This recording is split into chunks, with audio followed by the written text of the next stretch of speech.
écoute, t'as vu l'heure qu'il est? Oui, oui, j'ai vu, mais je suis désolé. Hein. Moi, dans 30 minutes, je dois être à Je suis l'agence. désolé. Ouais, t'es désolé, d'accord. Ok.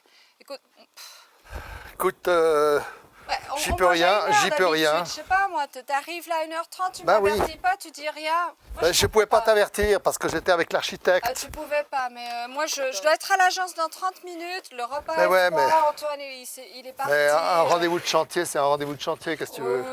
L'architecte... Pourquoi tu pouvais pas m'appeler, franchement?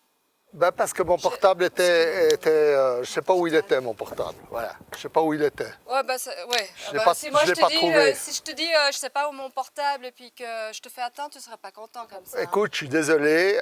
Voilà, j'ai eu un rendez-vous de chantier. L'architecte. Non, mais tu sais, c'est un truc qui était sans rendez-vous. L'architecte, il débarque et puis il faut être là, il faut être. Tu crois que ça m'amuse, moi? En plus, avec les bouchons qu'il y a dans la ville, c'est infernal. Tiens, je peux quand même manger ou bien. Ouais, mais c'est froid. Mais ça fait rien. Mais ça... C'est pas bon. Non, mais écoute, je suis désolé, mais. Je le réchauffe. Non, tu me le réchauffes pas. Ça va bien comme ça. Manger froid comme ça. Non, mais écoute, Mais je toi, peux te ce que téléphoner. tu comprends pas, c'est qu'il n'y a pas que toi. Après, Antoine, il fait le même truc. Moi, je me donne la peine pour préparer à manger à midi. Je rentre exprès de l'agence pour ça. Et puis... Oh, mais écoute, c'est pas grave. Ouais, non, puis ça donne pas envie de cuisiner. Déjà, ça me barbe. Et puis, en plus, c'est mauvais. Enfin, bon, bref. Alors dans cette séquence, on se trouve face à une situation tout à fait simple. Le mari arrive en retard, la femme a préparé à manger, enfin en tout cas a préparé une pizza, a acheté une pizza. Ce qu'il y a d'intéressant, c'est qu'en fait, chacun des deux écoute uniquement lui-même. C'est-à-dire, lui, il vient avec son souci, il s'excuse, mais elle ne l'entend pas, elle continue dans sa colère, elle lui explique que ça l'embête, qu'il n'y a pas que lui sur Terre, lui, il explique qu'il n'y a pas qu'elle, qu'il y a les bouchons, qu'il y a l'architecte. Et dans un sens, chacun ne parle que depuis son univers à lui. Et chacun des deux se sent victime de l'autre, se sent victime de l'incompréhension de l'autre, mais sans chercher du tout à écouter l'autre, sans chercher à montrer à l'autre ce qu'il aimerait recevoir, c'est-à-dire de l'écoute.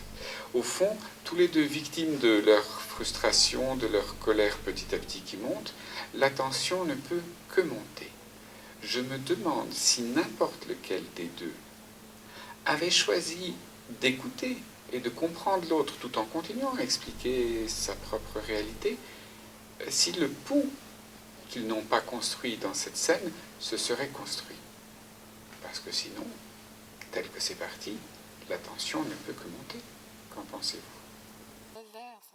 Écoute, tu peux comprendre, c'est un rendez-vous professionnel. Ouais, la vie moderne. Enfin bon, on sait bien comment c'est.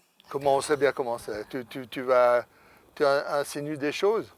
J'insinue rien du tout. Je dis, On sait bien comment c'est, ça veut dire quoi? Non, c'est le stress. Bon, c'est chaque fois le stress. Ce sera un moment de retrouvailles, de pouvoir manger un peu à table, tranquille, non? Ben non, tout est... Mais dans ton job aussi, il y a des Ouais, mais moments, moi, des moi c'est impondérables. prêt pour manger, tu vois? Ouais, c'est prêt, ben voilà. Ben moi, j'étais pas prêt pour manger parce que j'ai eu un impondérable professionnel. Ça peut quand même arriver, ça. Ben moi, il faut que j'y aille, là, maintenant, tu vois. Ben vas-y, qu'est-ce que tu veux que je te dise? Mais bon, ça m'embête, j'ai pas envie de... Qu'est-ce que tu veux que je fasse? Oh, puis moi, la réaction, finalement, ça me coupe l'appétit.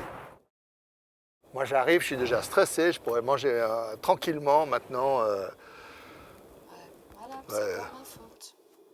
Mais ouais, mais parce que je trouve que tu n'as aucune tolérance, voilà. Aucune tolérance. Je crois que ça m'amuse, moi, de rester plus tard. Il ne m'a pas averti, cet asticot. C'est toujours comme ça avec les architectes. Au dernier moment, ils débarquent et puis nous, on doit être à disposition. Ouais, mais il faut comprendre aussi. Et puis la circulation, bah, c'est pas moi qui l'ai inventé. Hein.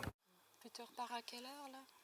Bah, là, je vais partir, j'ai 20 minutes, quoi. Et puis ça va monter en impuissance surtout. C'est-à-dire que plus ils avancent dans leur recherche d'être entendus, mais que l'autre est aussi dans sa recherche d'être entendu, plus l'un et l'autre sont impuissants. À un moment donné, ils en arrivent à la fin à cette sorte de constat, presque ce silence. Mais on fait quoi à partir de là? On va où à partir de là? C'est une très bonne question.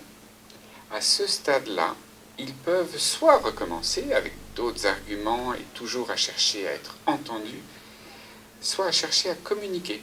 Communiquer, ça veut vraiment dire à deux. À deux, ça veut dire écouter ce que l'autre veut dire et exprimer ce que j'ai à dire.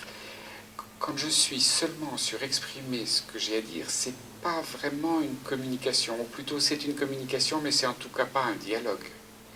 Alors maintenant, ils ont le choix.